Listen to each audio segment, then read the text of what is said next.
अस्सलाम वालेकुम, welcome to our channel aspirants.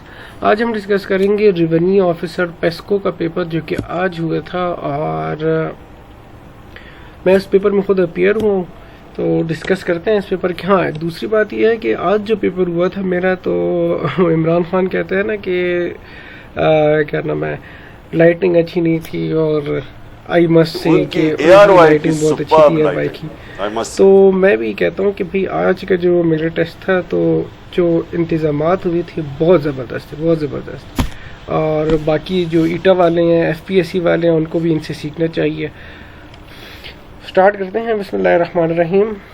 Number 1 पे है the doctor prescribe medication dash the illness, तो यह है फॉर द इलनेस। उसके बाद है सिनोनिम या मीनिंग ऑफ ऑब्लिवियस, तो वो है अनकॉन्शियस। नंबर 3 पे है अगर आपने कोई शर्ट लिया, इस तरह कोई MCQs था, शर्ट थी या जो भी कुछ था, आपने कोई चीज़ 4,000 की उस लेनी है, उस पर आपको 3200 की मिल गई है, तो आपको डिस्काउंट कितना मिला है?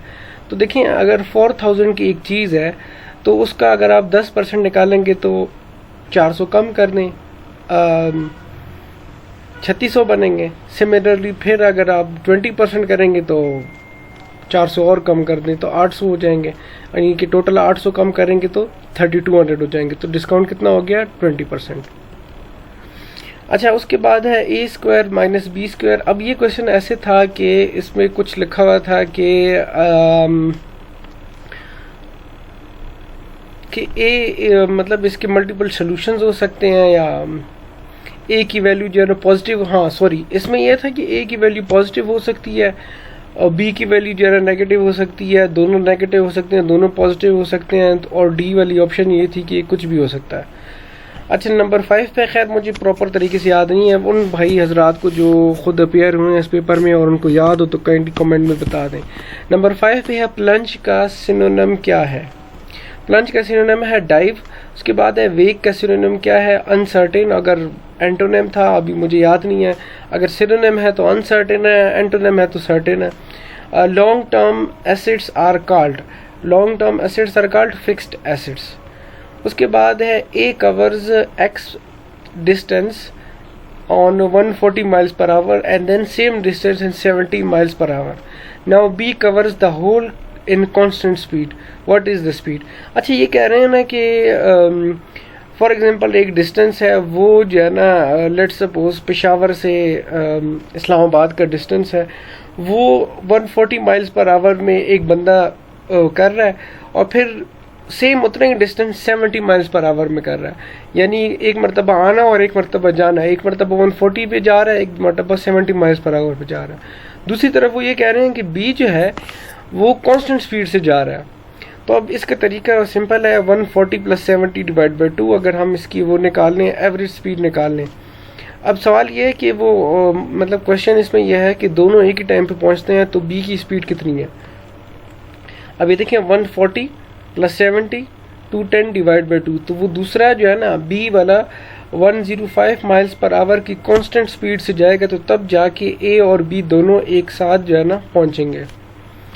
अब है नंबर 9 पे है noun which do not specify masculinity और फेमिनिटी, तो ये है कॉमन नाउन।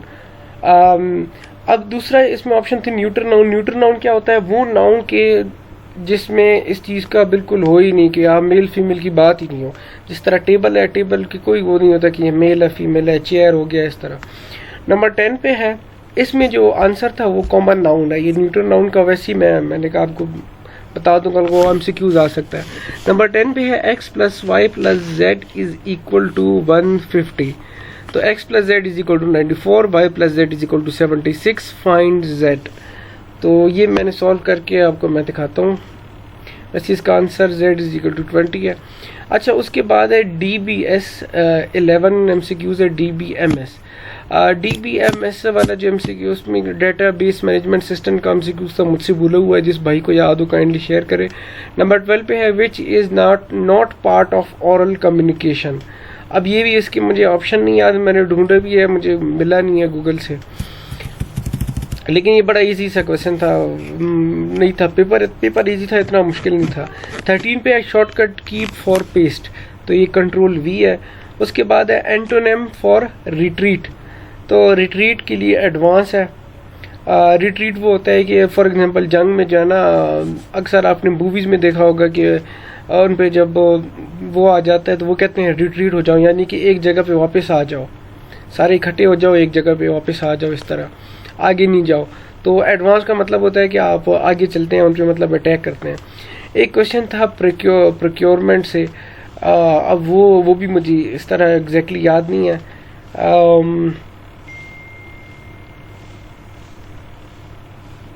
क्वेश्चन कुछ इस तरह था कि पता उसके जो ऑप्शंस थे वो इस तरह थे कि अगर जब वो प्रोजेक्ट ख़त्म हो जाए तब, या फिर जो है ना जब उसकी पेमेंट हो जाए, इस तरह का कुछ था, भूल गया भाई, जिसको याद हो काइंड नहीं शेयर करें। नंबर 16 पे है, if 10 workers can make 10 tables in 10 days, then how many days 5 worker will make 5 tables. तो ये इसका आंसर है 10 days।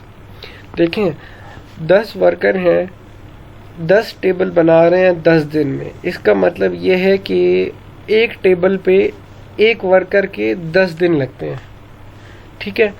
अब 5 टेबल बनाने हैं और वर्कर भी 5 है, तो एक टेबल पे तो ऑलरेडी आपको पता है कि एक टेबल पे 10 दिन लग रहे थे, तो 5 वर्कर हैं, 5 टेबल हैं, तो इन पे भी 10 दिन लगेंगे।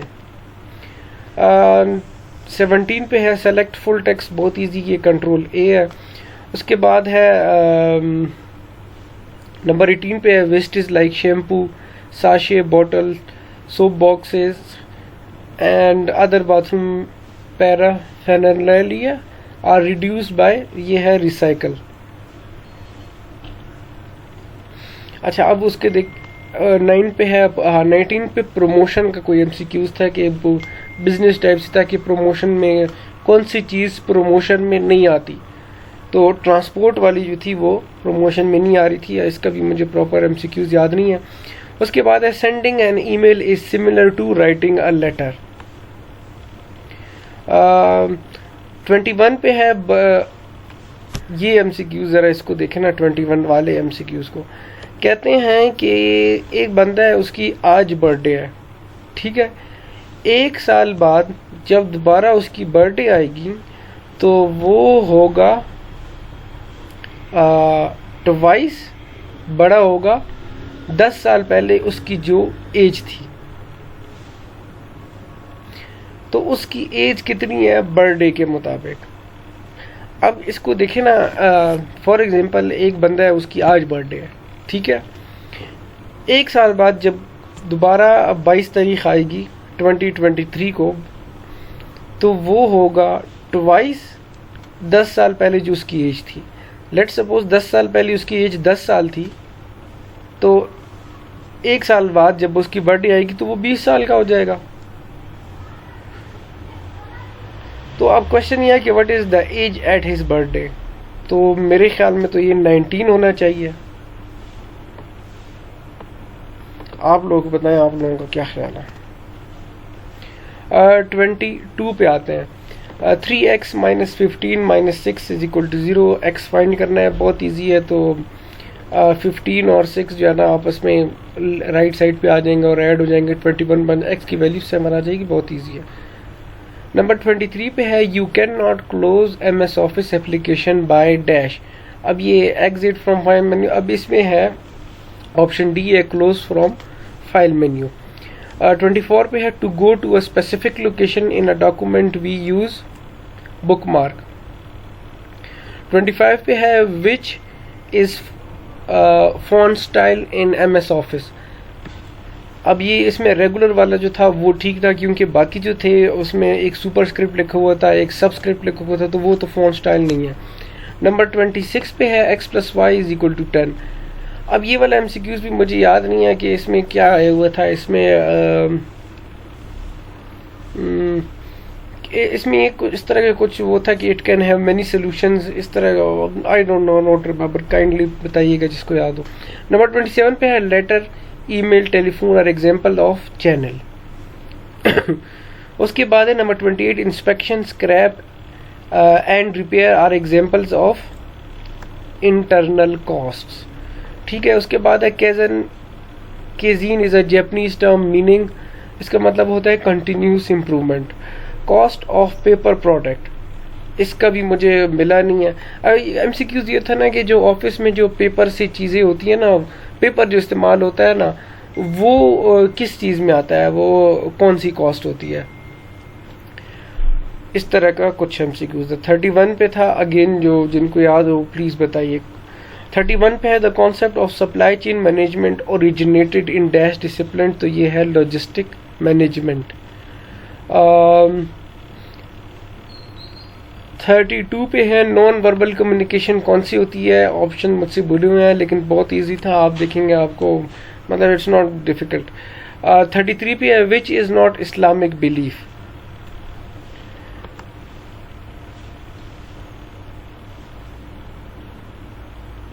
अच्छा यही है, सॉरी, ये देखें द बिलीफ इन सोसरी, ये 33 और 34 ये एक ही एमसीक्यूज है। मैंने फिर गूगल में देख लिया था, गूगल से मुझे मिल गया था। तो ये है द बिलीफ इन सोसरी। उसके बाद है नंबर 35 पे है a is equal to 1 z is equal to 26।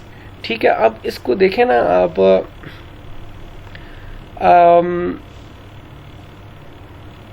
जब a की वैल्यू 1 है, अब ये देखें ना z तक 26 है, तो b क्या होगा, 2 होगा, c 3 होगा, d 4 होगा।